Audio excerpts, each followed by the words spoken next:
Sri Narendra Modi, Honorable Prime Minister of India, the Chief Guest of this function. Sri Sarad Arvind Babde, Honorable Chief Justice of India, Sri Ravi Shankar Prasad, Union Minister of Law and Justice, Sri Justice Arun Mishra, Justice L. Nageshwar Rao, Honorable Judges of the Supreme Court of India, Sri K.K. Venugopal, Attorney General of India, respected delegates and representatives from across the globe, Honorable Chief Justice and Judges of the High Court, Solicitor General of India and other law officers, Chairman of Bar Council of India, President and members of the Executive of the Supreme Court Bar Association, respective advocates, directors of judicial academies, member secretaries of legal service authorities, members of the press, ladies and gentlemen, good morning, namaskar. I must state that it gives me great pleasure to welcome this august gathering comprising of judges, juries, and law practitioners from across the world, and to introduce the topics that we are going to discuss in this conference. The magnitude of the event is compounded by the fact that we have representatives from more than 24 countries who have come to share their experience with us. This reminds me the Indian ethos, which strongly believe in Vasudhaiva Kutumbakam. This Sanskrit phrase means that the entire world constitutes one family. This conference provides a wonderful opportunity to meet our brothers and sisters from across the world and from lasting relations. Presently, our globalized world is closer than it seems.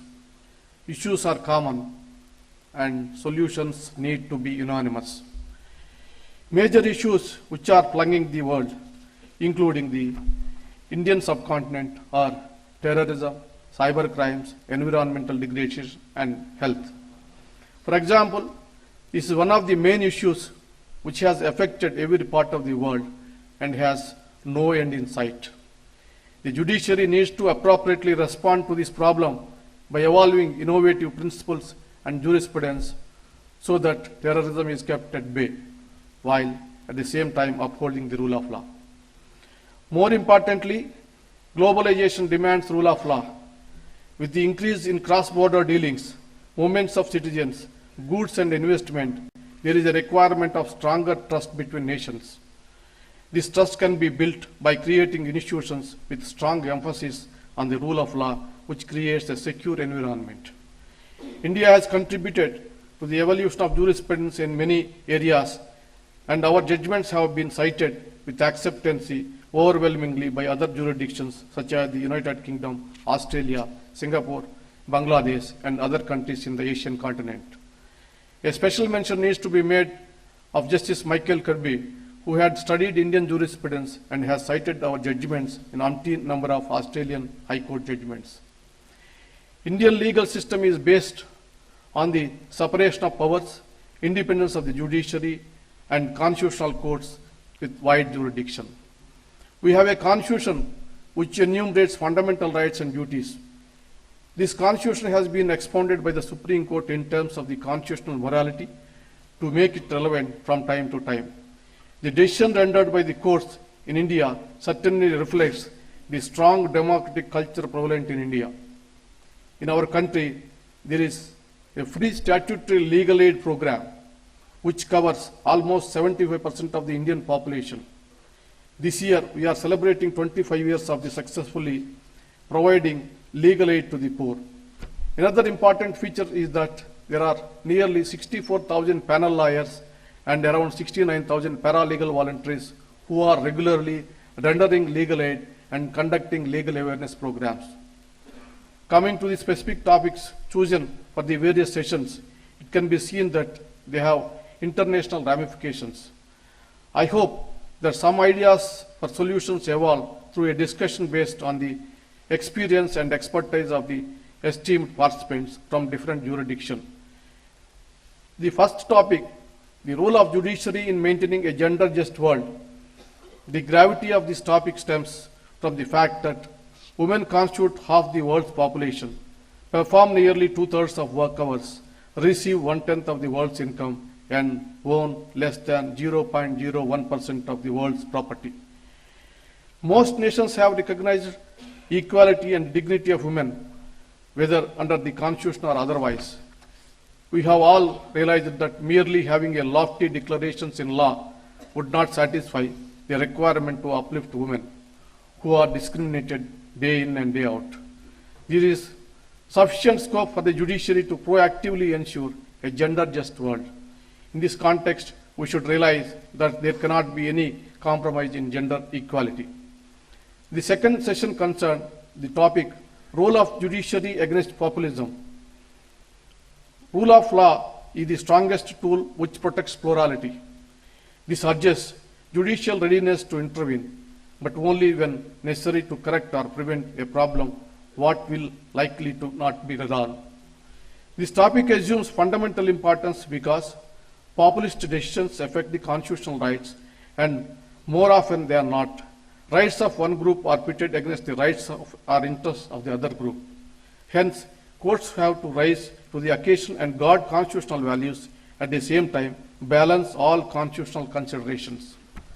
The third session pertains to the Constitution and its interpretation, which is the subject which has never had any unanimity in this approach.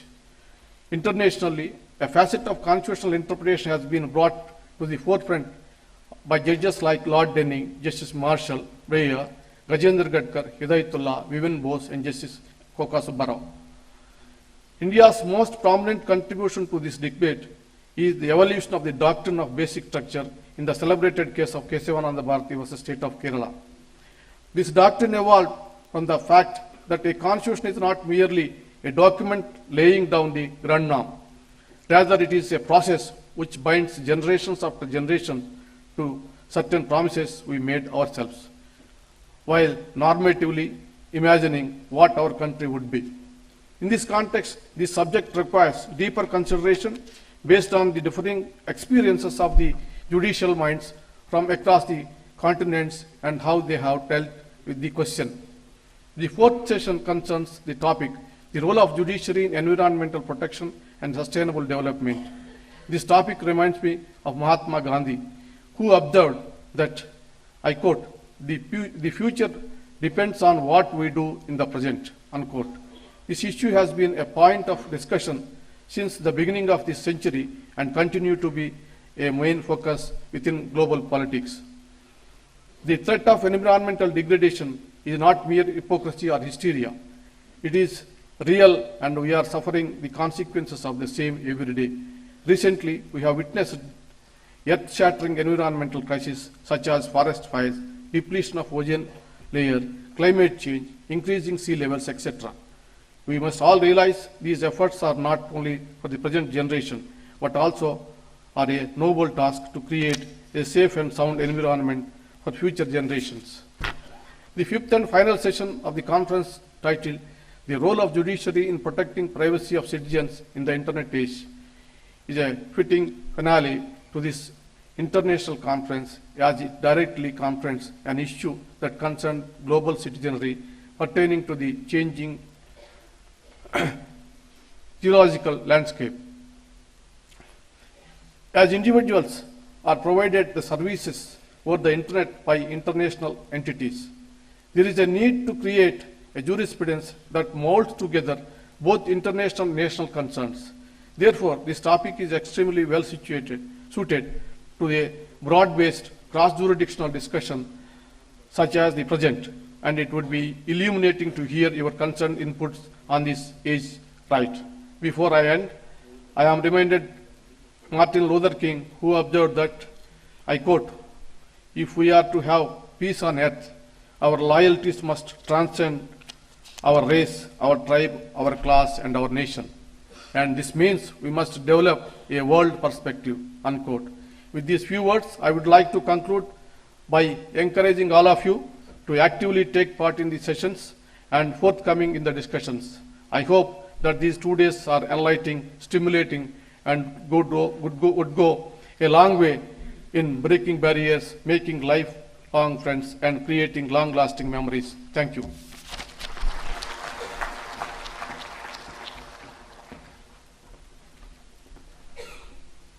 Thank you very much, sir. May I now request the Union Minister for Law and Justice, Communications, Electronics and Information Technology, Mr. Ravi Shankar Prasad, to please address the Assembly.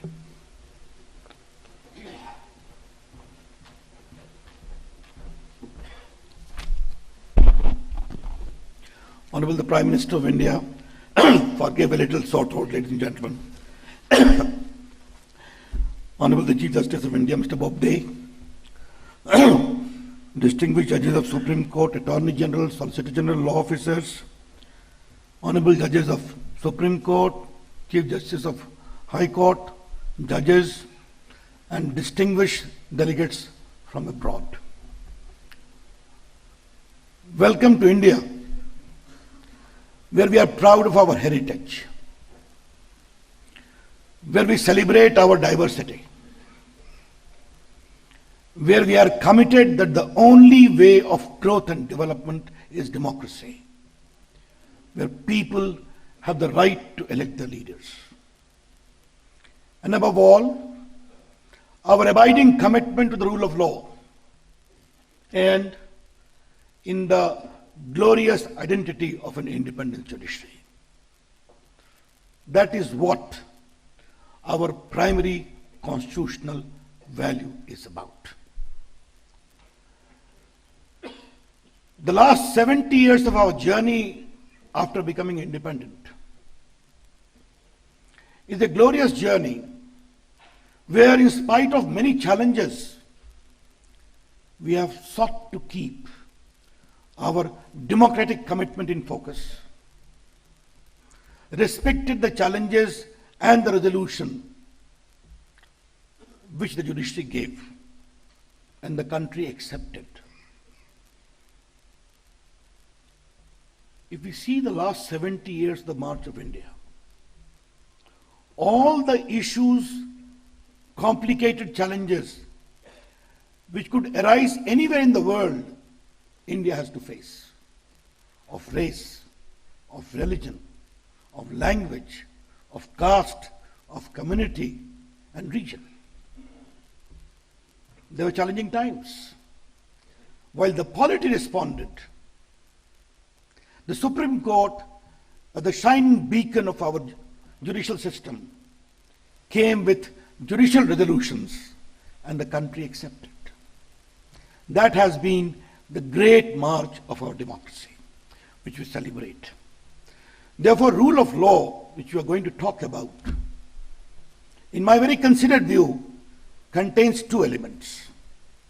One is fairness, the second is justice, and the third is certainty. These three elements must always comprise the rule of law principle which you are going to talk about. I was just mentioning, Honorable the Chief Justice, in the morning, that I was very much impressed by the topics we have selected for deliberations. Gender justice is something we're very proud of. Gender justice is the core of India's constitutional ethos. Fundamental right against discrimination on the ground of religion and sex. Today, India is very proud as to how Indian women are doing so well. You can see so many women judges sitting here of High Courts and Supreme Court, including Chief Justices. Our Prime Minister has taken the lead in empowerment of women in India. Beti Bachao, Beti Padhao. Educate the girl child, develop the girl child. As an IT Minister, I am proud to share that India is home to some of the finest creation of IT initiatives, globally recognized. 40 lakh, 4 million professionals work in India's IT sector. 1/3 are women. And indirectly, close to 10.4 million professionals work there. Close to half are women. Our Prime Minister was bold enough to permit that Indian Air Force pilots will also fly the fighter planes. And this was complemented by the recent judgment of Supreme Court, where Indian women army officers were given the right to command. I think these are great initiatives of our gender empowerment. There are challenges of victimization, of tormenting women, young girls, and we responded, making rape law tougher, including capital punishment, establishing more than 1,000 fast-track courts. And surely it is a work in progress where we have to ensure that while we celebrate Indian women scientists joining the space program for Mars, but should also get justice. That is the opportunity and also the challenge. The second issue is populism and challenges of justice. In a democracy, we welcome dissent. We welcome populism too.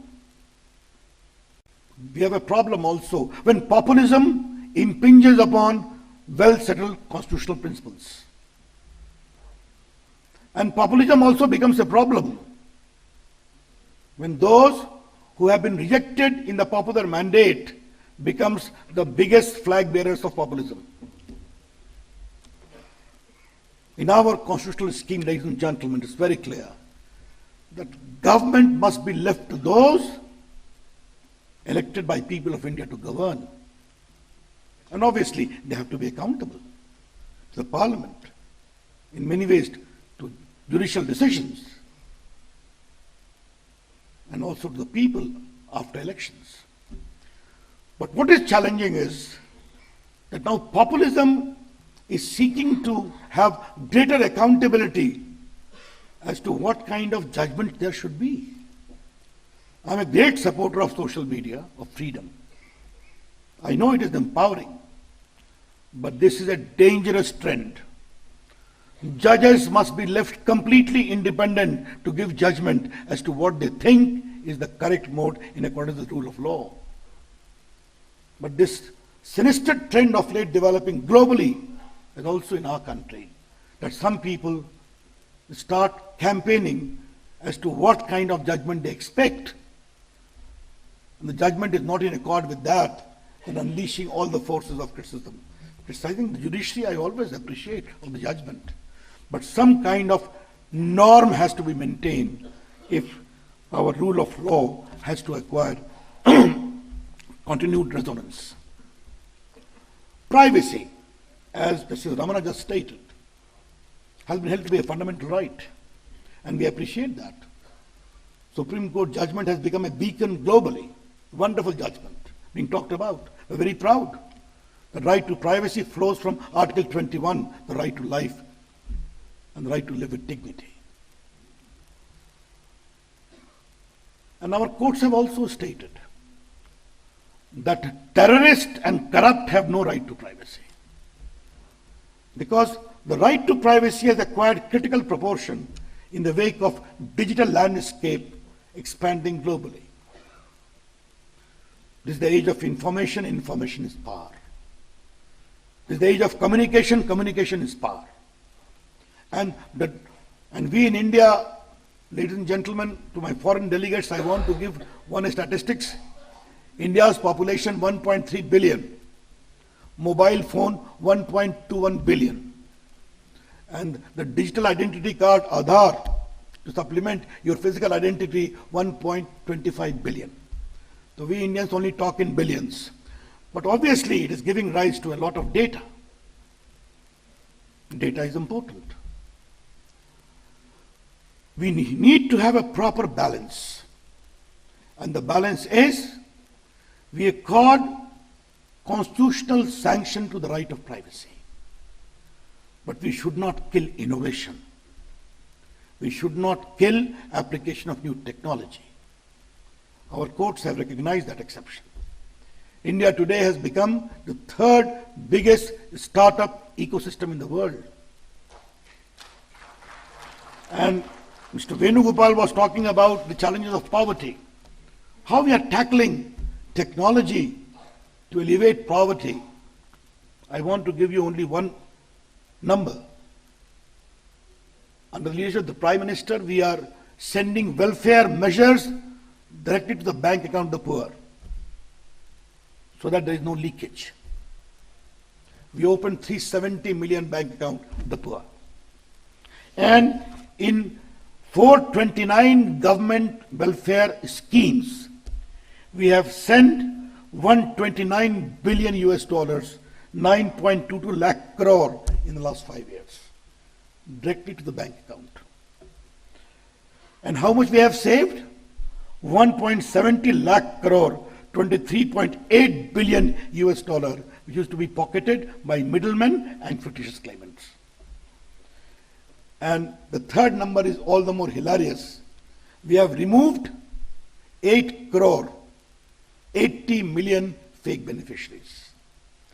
Therefore, digital ecosystem also empowers. But we have to respect the privacy. And most important, terrorists should not abuse this system. Mr. Justice Ramana rightly pointed out. Why? Internet is one of the finest creations of human mind. They should not be abused by few. And we need to acknowledge that some of the biggest terrorist threats have also emanated by those who have abused this great invention of human mind. I think that kind of balance has to be there. Therefore, from gender justice to the issue of privacy to the issue of populism, these are challenges.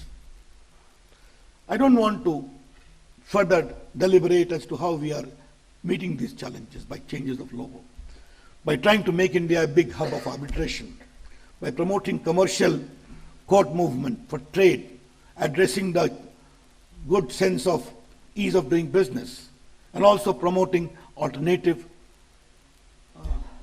legal address mechanism by Lok Adalat. Those are well known, we'll talk about it. But what we are very proud of, that we trust our democratic values, we trust our judiciary, and we trust the common instinct of ordinary Indians to select the leaders they want them to govern. When we take all these into account, we have to have a balance. The rights and the duties, the identity and the obligation. And most important, is speak your mind. Be critical. Ask questions. But it all should work in a manner that the identity of India as a country continues to remain strong and resurgent. Ladies and gentlemen, this is time for global challenges, for institutions, judiciary, and state. Questions are being asked. How do we seek resolution? That remains an important question. The meeting of some of the finest minds of the world today in this conference, I wish to congratulate the Chief Justice, will surely find an answer. And I'm clear, the only answer is to fall back upon the conventional regulatory mechanism of being governed by rule of law. Thank you. Namaskar. Jai Hind.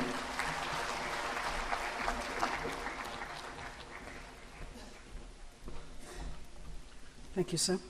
May I now request the Chief Justice of India, Mr. Justice Sharath Bobde, to please address the August Assembly.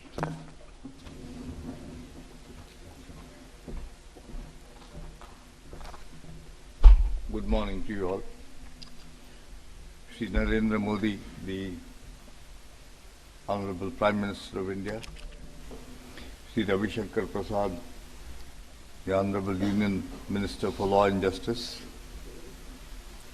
my esteemed colleague Justice Ramana, Justice Arun Mishra, Justice Nageshwar Rao, the Attorney General for India, Shri Venugopal, my distinguished brother and sister judges of the Supreme Court of India, Honorable Chief Justices and judges of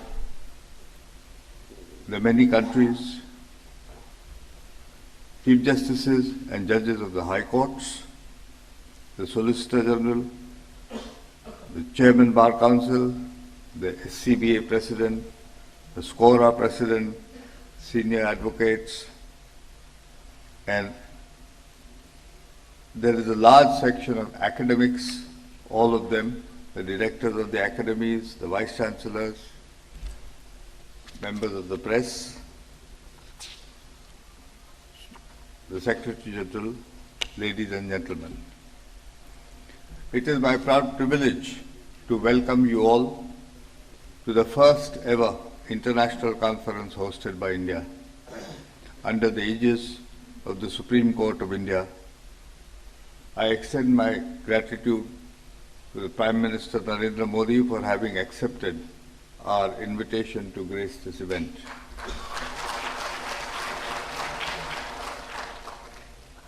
I am delighted with the response that my brethren in robes have shown in attending this international dialogue about the judiciary and the changing world. Justice Bhandari from the International Court of Justice also found the time to be with us today. The zeitgeist of our times has been incredible technological development. The entire world today is interconnected like the World Wide Web itself, and a small change in one corner of the world can result in changes in different parts of the world. Judiciaries all over the world are dealing with this kind of change, what might be called a rights revolution, a technological revolution, and a demographic revolution. Our decisions no longer impact only those who live within our jurisdictions, but also those who live in other jurisdictions, some very far away. A conference like this offers opportunities for dialogues between judges from various jurisdictions in the world to exchange ideas and gain knowledge from each other on many aspects of gender justice, right to privacy, populism, environment, and sustainable development. I won't go into the details of the subjects. That India is a melting pot of myriad cultures and traditions is well known.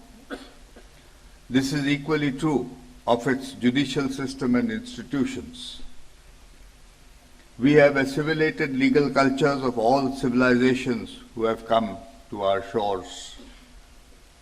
The Mughals, the Portuguese, the French, the Dutch, and finally the English. Right from conventional court systems to customary methods of adjudication, our rules of evidence are not only the conventional rules based on the Anglo-Saxon Evidence Act. There is a diverse mixture of traditions of the past infused with the present, looking toward the changing time. In the northeast of this country, it might be interesting for members from foreign jurisdictions to know, there is a chicken liver test which is employed to determine the guilt in the absence of direct evidence. The priest selects a small chick, cuts his neck, removes its liver, examines it, and hands it over to the other members of the court, the panchayat, for examination. The panel then decides collectively on whether the accused is guilty, post the examination of the liver. There is also the practice of taking oath by holding the tooth of a tiger. I think the implied condition is that if he lies, a tiger will kill him. This is the fascinating diversity and there's a book by the Supreme Court which deals with this diversity. Before these cultures reached our shores, India had a well-established system of courts. The rules were all contained in scriptures which prescribed an open hearing in courts. I am talking of ancient times, in the presence of officers of the court. For example, the Vyas Smriti provides the various stages for a valid decision. They are these: the plaint, the written statement, issues, evidence, its analysis, arguments of the lawyers, provisions of law, and finally, that the decision should be of the members of the bench. The last requirement is that the judgment should have a royal seal. It seems nothing has changed too much over the years. Interestingly, there is in the Smriti a definition of what definition should be. It says the definition should be precise, unequivocal, having universal meaning, universally capable of understanding. It should not be plagiarized and not prohibited from being stated openly. I recall these ancient traditions only to emphasize that a well-structured judicial system is about 2,000 years old in this country or more, and has always been at the bedrock of India's legal history.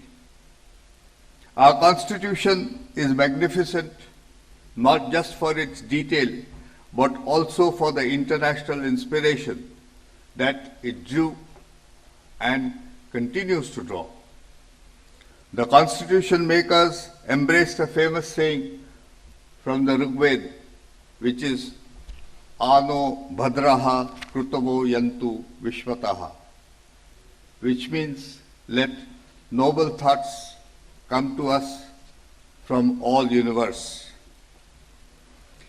The founding fathers of this post-colonial country studied various models of the Constitution from all directions. There were former dominions of the British Empire such as Ireland and Australia, where the British system of governance was adopted in the form of a constitution. There was Japan, where after the World War a constitution was given to them by the victors. There was the United States of America, where individual rights formed the very basis of their constitution. There were many constitutions of France, most of which embodied the principle of justice, liberty, and equality. The Constitution of India therefore synthesized what is probably the perfect blend of all that came before it and tailored it to fit this country's diversity and thought. At the heart of the Constitution was the individual, and the rights of individual were recognized as fundamental. These rights have been beautifully balanced with demands of public order, morality, and health. Amongst the dominant thoughts when the Constitution was being drafted was a thought by the great Swami Vivekananda, who said, I thought it was a very modern thought, liberty of thought and action is the only condition of life, of growth and well-being. Where it does not exist, the man, the race, the nation or institution which bars the power of free thought and action of an individual even so long as that power does not injure others. It is devilish and must go down. A feature often neglected in our Constitution is a chapter of fundamental duties, which was not there originally, imposing on every citizen the duties to abide by the Constitution, the whole of it, and respect its ideals and institutions. You know, the Mahatma, that is Mahatma Gandhi, once said, the exercise of rights depends on one's sense of duty. This follows from what he had written in Hindi Swaraj, where he argued that real rights are a result of performance of duty. Modern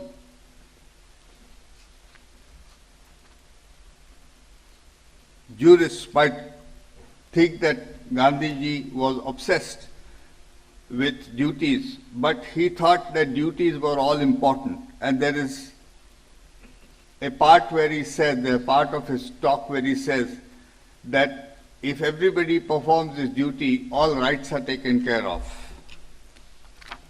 This is how he dealt with the duties of citizens. The Constitution also created a strong and independent judiciary which was separated from the executive and the legislature.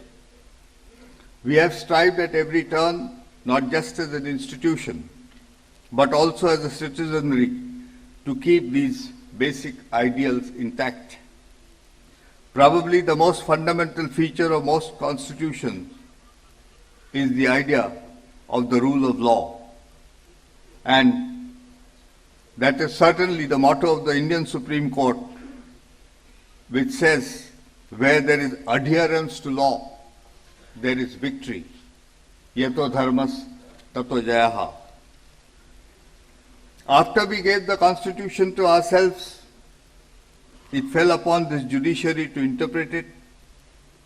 The judiciary, right from 1950, looked for inspiration from across the globe to find creative solutions to constitutional problems. It is interesting that in the first important case on fundamental rights, A.K. Gopalan's case, the Supreme Court quoted law from the American, Japanese, Irish, Canadian, and English courts. Ever since, we have not shied away from looking for inspiration. Conferences such as these, in a sense, celebrate this universality and seek a better expression through the challenges that the judiciaries of the world face. Undoubtedly, the success of the rule of law in our country depends on how the judiciaries respond to such challenges and how they emerge from these challenges. I do hope that at the end of the conference, all of us would be benefited by learning from each other and have a clearer definition of the roles of the judiciary in the changing world. In this spirit, I warmly welcome you all to this conference. Thank you. Jai Hind.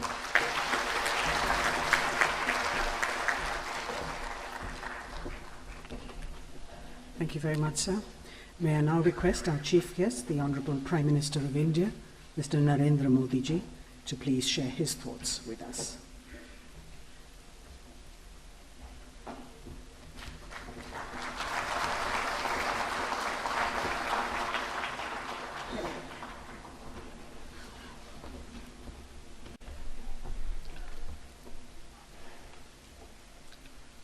Chief Justice of India, Justice Bobde,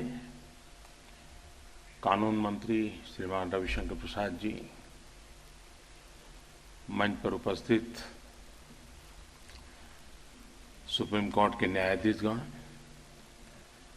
attorney general of India, इस conference में दुनिया भर से आए हुए अन्य उच्च न्यायालयों के सभी आदरणीय न्यायाधीश, भारत के सुप्रीम कोर्ट और हाई कोर्ट्स के सम्मानित जजीज, अतिथिगण, देवी और सज्जनों, दुनिया के करोड़ों नागरिकों को न्याय और गरिमा सुनिश्चित करने वाले आप सभी दिग्गजों के बीच आना अपने आप में एक सुखद अनुभव है। न्याय की जिस चेयर पर आप सभी बैठते हैं, वो सामाजिक जीवन में भरोसे और विश्वास का महत्वपूर्ण स्थान है। मैं हृदयपूर्वक आप सबको बहुत बहुत बधाई देता हूं, आपका अभिनंदन करता हूं। साथियों, ये कॉन्फ्रेंस 21वीं सदी के तीसरे दशक की शुरुआत में हो रही है। ये दशक भारत सहित पूरी दुनिया में होने वाले बड़े बदलावों का दशक है। ये बदलाव सामाजिक, आर्थिक और तकनीकी हर मोर्चे पर होंगे। ये बदलाव तर्कसंगत होने चाहिए और न्याय संगत भी होने चाहिए। ये बदलाव सबके हित में होने चाहिए, भविष्य की आवश्यकताओं को देखते हुए होने चाहिए और इसलिए judiciary and the changing world, इस विषय पर मंथन मैं समझता हूं बहुत ही महत्वपूर्ण है। साथियों, भारत के लिए बहुत सुखद अवसर भी है कि महत्वपूर्ण कॉन्फ्रेंस आज उस कालखंड में हो रही है जब हमारा देश राष्ट्रपिता महात्मा गांधी की 150वीं जन्म जयंती मना रहा है। पूज्य बापू का जीवन सत्य और सेवा को समर्पित था, जो किसी भी न्यायतंत्र की नींव माने जाते हैं। और हमारे बापू खुद भी तो वकील थे, बैरिस्टर थे और अपने जीवन का पहला मुकदमा उन्होंने लड़ा। उसके बारे में गांधी जी ने बहुत विस्तार से अपनी आत्मकथा में लिखा है। गांधी जी तब बंबई, जो आज का मुंबई है, वहां थे। संघर्ष के दिन थे। किसी तरह पहला मुकदमा मिला था, लेकिन उन्हें कहा गया कि उस केस के एवज में उन्हें किसी को कमीशन देना होगा। गांधी जी ने साफ कह दिया था कि केस मिले या न मिले, कमीशन नहीं दूंगा। सत्य के प्रति, अपने विचारों के प्रति गांधी जी के मन में इतनी स्पष्टता थी। और ये स्पष्टता आई कहां से? उनकी परवरिश, उनके संस्कार और भारतीय दर्शन के निरंतर अध्ययन से यह निकला है। फ्रेंड्स, भारतीय समाज में रूल ऑफ लॉ सामाजिक संस्कारों का आधार है। हमारे यहां कहा गया है, क्षत्रयस्य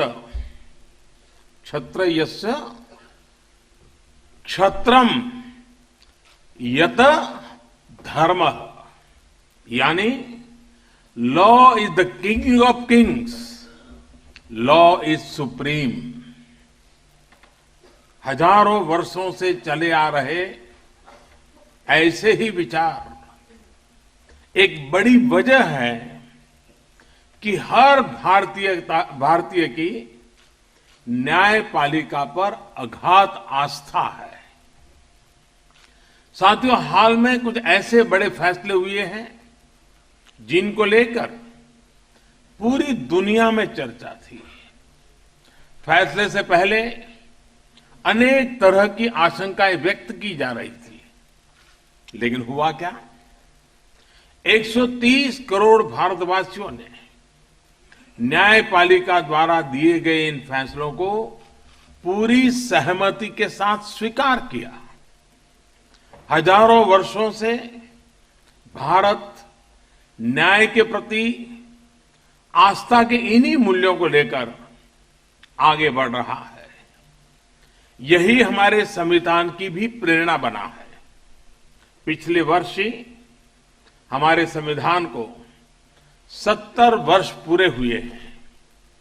संविधान निर्माता डॉक्टर बाबा साहब आम्बेडकर ने कहा था, constitution is not a mere lawyers document, it is a vehicle of life and its spirit is always a spirit of age. इसी भावना को हमारे देश की अदालतों, हमारे सुप्रीम कोर्ट ने अपने अपने समय में आगे बढ़ाया है। इसी स्पिरिट को हमारी लेजिस्लेचर और एग्जीक्यूटिव ने जीवंत रखा है। एक दूसरे की मर्यादाओं को समझते हुए तमाम चुनौतियों के बीच कई बार देश के लिए संविधान के तीनों पिलर्स ने उचित रास्ता ढूंढा है। और हमें गर्व है कि भारत में इस तरह की एक समृद्ध परंपरा विकसित हुई है। बीते 5 वर्षों में भारत की अलग अलग संस्थाओं ने इस परंपरा को और सशक्त किया है। देश में ऐसे करीब 1500 पुराने कानूनों को समाप्त किया गया है, जिनकी आज के दौर में प्रासंगिकता समाप्त हो रही थी। और ऐसा नहीं है कि सिर्फ कानून समाप्त करने में तेजी दिखाई गई है। समाज को मजबूती देने वाले नए कानून भी उतनी ही तेजी से बनाए गए हैं। ट्रांसजेंडर पर्सन्स के अधिकारों से जुड़ा कानून हो, 3 तलाक के खिलाफ कानून हो, या फिर दिव्यांग जनों के अधिकारों का दायरा बढ़ाने वाला कानून, सरकार ने पूरी संवेदनशीलता से काम किया है। फ्रेंड्स, मुझे खुशी है कि इस कॉन्फ्रेंस में जेंडर जस्ट वर्ड के विषय को भी रखा गया है। दुनिया का कोई भी देश, कोई भी समाज जेंडर जस्टिस के बिना पूर्ण विकास नहीं कर सकता और न्यायप्रियता का दावा कर सकता है। हमारा संविधान राइट टू इक्वलिटी के तहत ही जेंडर जस्टिस को सुनिश्चित करता है। भारत दुनिया के उन बहुत कम देशों में से एक है जिसने स्वतंत्रता के बाद से ही महिलाओं को वोट देने का अधिकार सुनिश्चित किया। आज 70 साल बाद अब चुनाव में महिलाओं का ये पार्टिसिपेशन अपने सर्वोच्च स्तर पर है। अब 21वीं सदी का भारत इस पार्टिसिपेशन को दूसरे पहलुओं में भी तेजी से आगे बढ़ा रहा है। बेटी बचाओ बेटी पढ़ाओ जैसे सफल अभियानों के कारण पहली बार भारत के एजुकेशनल इंस्टीट्यूशंस में गर्ल चाइल्ड का एनरोलमेंट लड़कों से ज्यादा हो गया है। और किसी भी हिंदुस्तानी को इस बात का गर्व होगा। इसी तरह सैन्य सेवा में बेटियों की नियुक्तियां हो, फाइटर फ्लाइट्स की चयन प्रक्रिया हो, माइंस में रात में काम करने की स्वतंत्रता हो, सरकार द्वारा अनेक बदलाव किए गए हैं। आज भारत दुनिया के उन कुछ देशों में शामिल है जो देश की कैरियर वुमेन को 26 हफ्ते की पेड मैटरनिटी लीव देता है।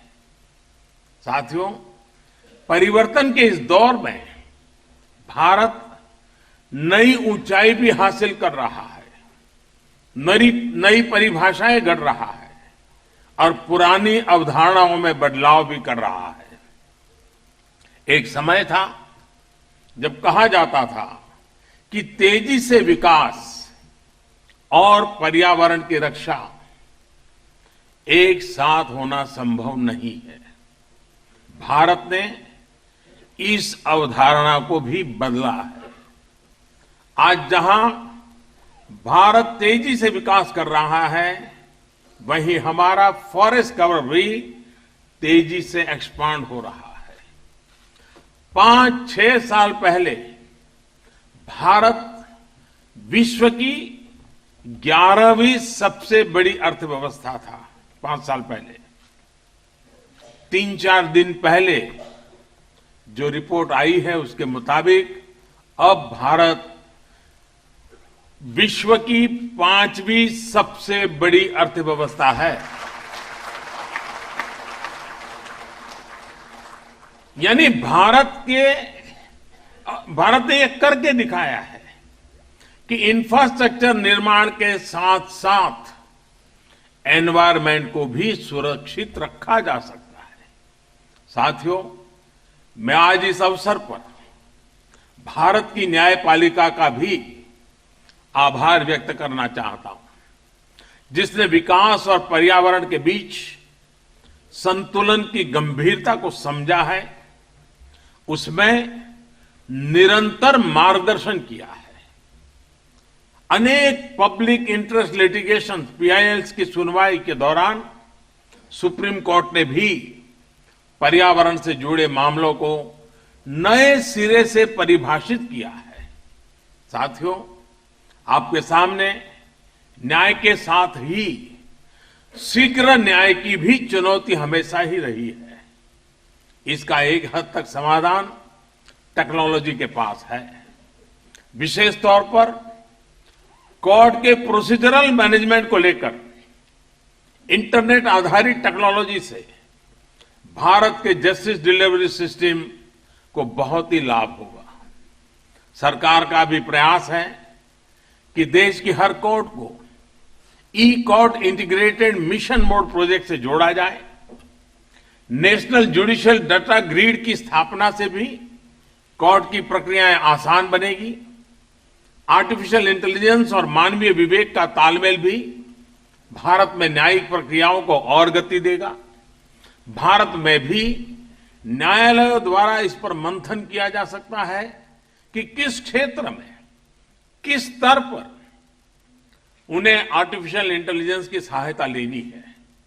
इसके अलावा बदलते हुए समय में डेटा प्रोटेक्शन, साइबर क्राइम जैसे विषय भी अदालतों के लिए नई चुनौती बनकर उभर रहे हैं। इन चुनौतियों को ध्यान में रखते हुए ऐसे अनेक विषयों पर इस कॉन्फ्रेंस में गंभीर मंथन होगा। कुछ सकारात्मक सुझाव सामने आएंगे। मुझे विश्वास है कि इस कॉन्फ्रेंस से भविष्य के लिए अनेक बेहतर समाधान भी निकलेंगे। एक बार फिर आप सभी को बहुत बहुत शुभकामनाओं के साथ इस समिट की सफलता के लिए मेरी शुभेच्छाओं के साथ साथ इस मंथन से जो अमृत निकलेगा वो न सिर्फ भारत को, लेकिन नई ऊंचाइयों को प्राप्त करने की मशक्कत कर रहे विश्व को भी अवश्य उपयोगी होगा। इसी भावना के साथ मेरी शुभकामनाओं को कहते हुए मेरी वाणी को विराम देता हूं। बहुत बहुत धन्यवाद।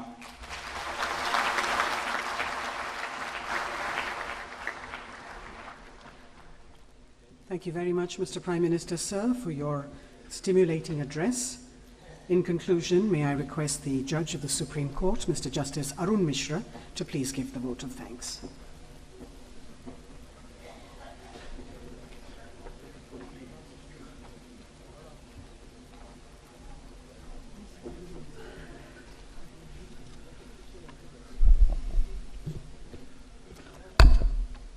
Honorable Prime Minister of India, Shri Narendra Modi ji, Honorable Chief Justice of India, Shri Sharad Arvind Bobde, Honorable Union Minister for Law and Justice, Shri Ravi Shankar Prasad, Honorable Chief Justice N.V. Ramanna, Honorable Chief Justice L. Nageshwar Rao, Attorney General for India, Shri K.K. Venugopal, Honorable Chief Justices and other judges representing various countries, my brother and sister judges, sitting and former,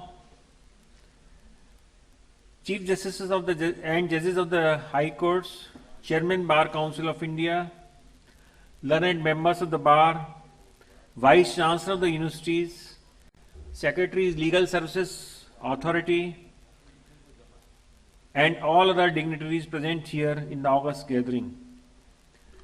I consider it to be my proud privilege to express my gratitude to all of you on the occasion of International Judicial Conference of global significance being organized in India, that is Bharat, which is the biggest successful democracy of the world.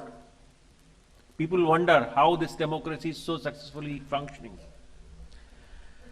India is a responsible and most friendly member of the international community under the stewardship of internationally acclaimed visionary Prime Minister Shri Narendra Modi. India is committed to constitutional obligations and dedicated to a peaceful and secure world, free from terrorism. In the process of development, preservation of environment is considered supreme.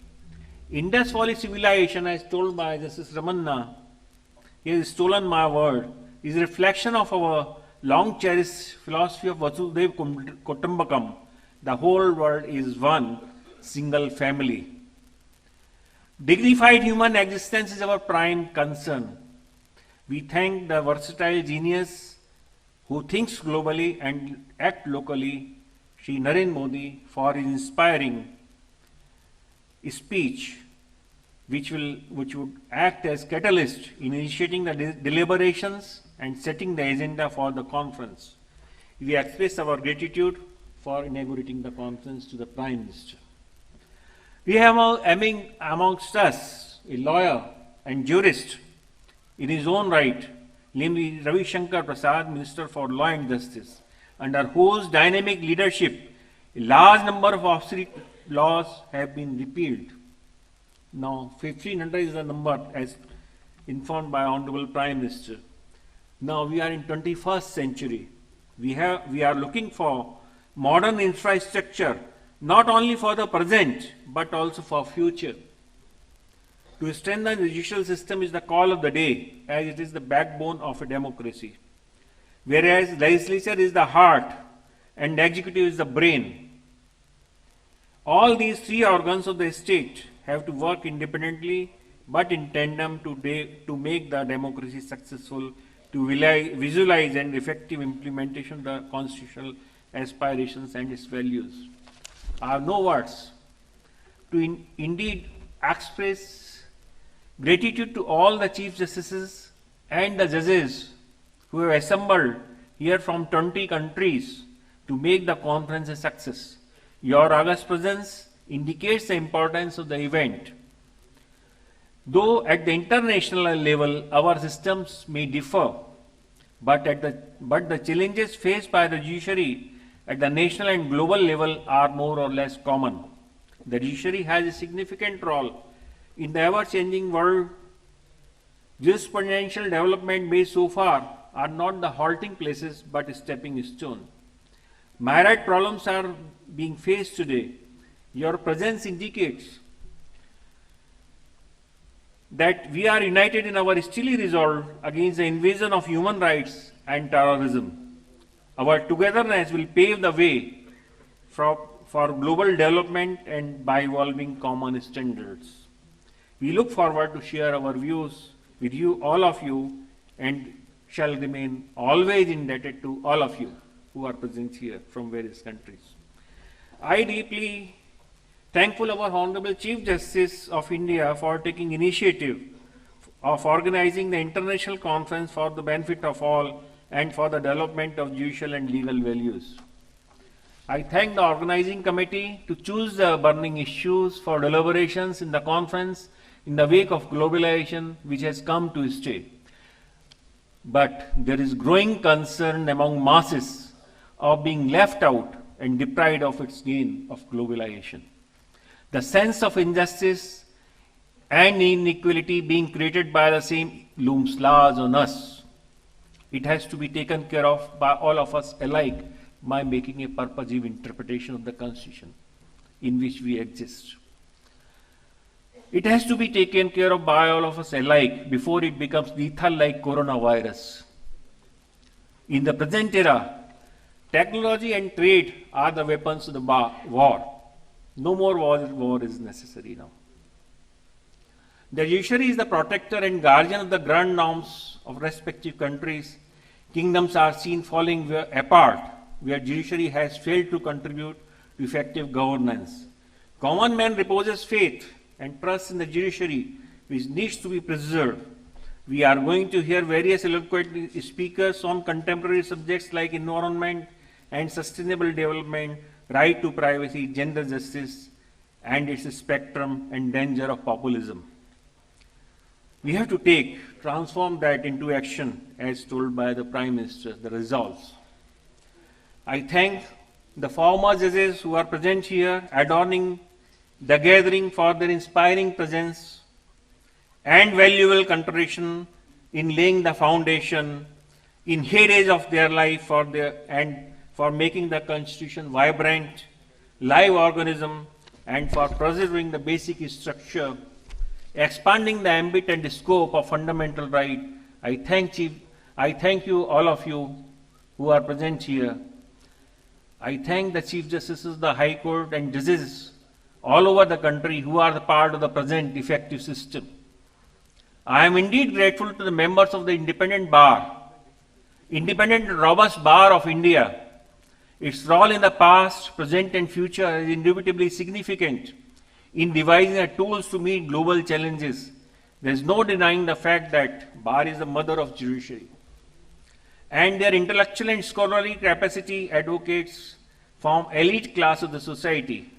In the changing global scenario, noblest profession can ill afford to be complacent and oblivious of the various issues and challenges facing the country and the system, very democracy itself. I am also thankful to Vice Chancellor, Law Professor present here, on whom the responsibility lies to provide modern know-how to law students to deal with the new technological and legal advancement. Indeed, this conference would provide necessary sensitization and lifetime exposure of an international level. Swami Vivekananda has said, take up an idea, devote yourself to it, struggle on in patience, and the sun will rise for you. I am thankful to the members of the press and the media for performing an effective role in disseminating the court's decision in vernacular language, spreading legal literacy, and for the benefit of common men with positivity and due promptitude. I am also thankful to the officers of the registry, menial staff, and all concerned who from various departments who have worked tirelessly to make this conference a success. I, on behalf of the Supreme Court of India, Chief Justice, my brother judges, sister judges, and my own behalf, express my deep gratitude to all of you. Thank you. Jai Hind.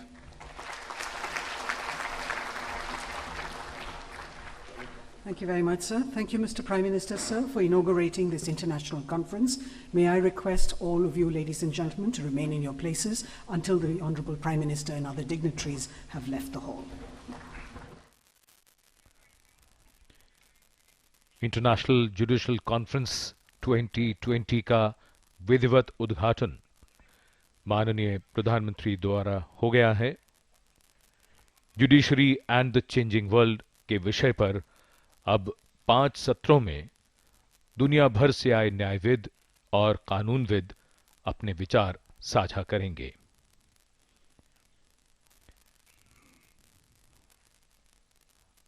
बदलते दौर में बदलती दुनिया के साथ न्यायपालिका की भूमिका पर बड़ी गहनता से चर्चा होगी। आज कीनोट एड्रेस और 4 वर्किंग सेशंस के बाद कल एक वर्किंग सेशन होगा और उसके बाद माननीय राष्ट्रपति जी द्वारा